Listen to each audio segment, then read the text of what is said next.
Bottom of the fourth inning, Will Newsom leading off, the leadoff kicker for the Best Coast Ballers, who chose to forego an attempt at a two-out rally in the third so that they could start this inning with the top of their order. They were able to score in the first on this formidable defense. Can they do it again?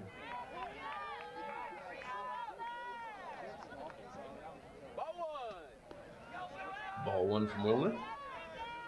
Yeah, we'll see if the gambit of having Podbelski wander around the infield for 10 minutes pays off. All depends on whether Mayor Twinkletoes here can get on base.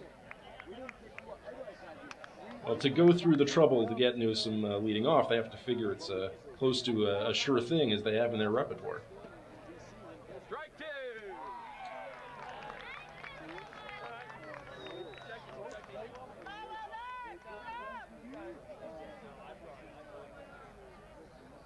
1-2 pitch.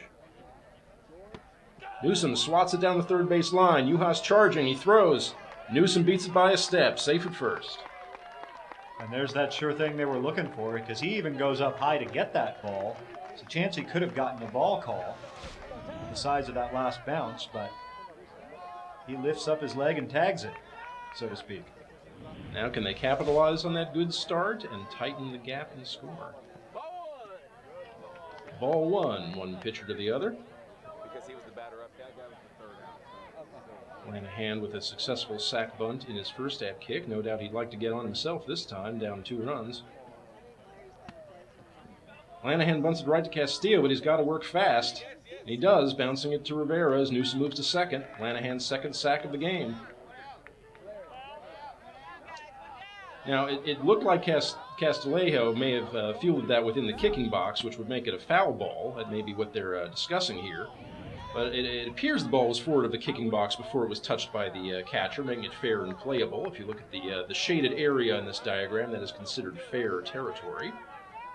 And what we're looking for here is where the fielder, in this case the catcher, makes contact with the ball, where he touches the ball, as opposed to where the ball might bounce on the ground. Yeah.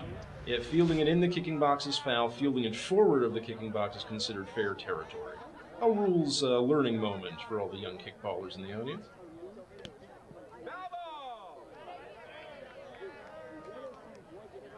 And needing 2 runs here, with the game winding down, I wonder about pulling the trigger on the sacrifice just to get a runner to second.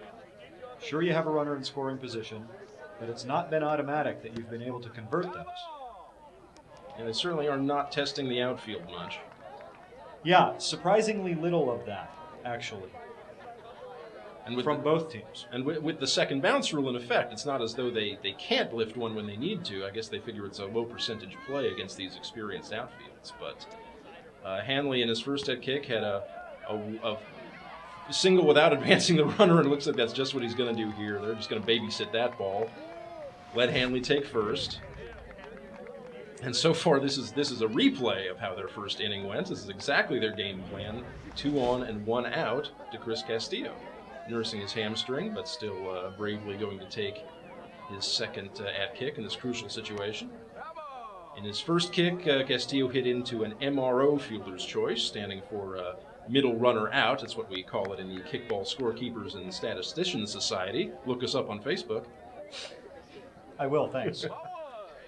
Signifies that he advanced the lead runner in the process of what would still be considered a fielder's choice. He hopes to do at least that now, hopefully more. That was a strike there, but the previous one was a ball, and now we're starting to see some players wait for that second bounce. Looks like they're trying to test the pitcher's ability to get that second bounce down before the plate.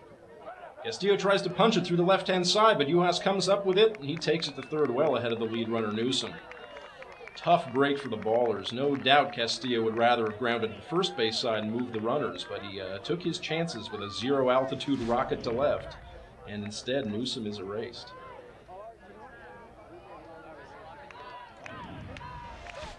Now, Castillo is the player that was nominally being substituted for with the roster move. Yeah, they wanted to give him a rest from catching duties, I guess, saving himself up for taking one last at kick.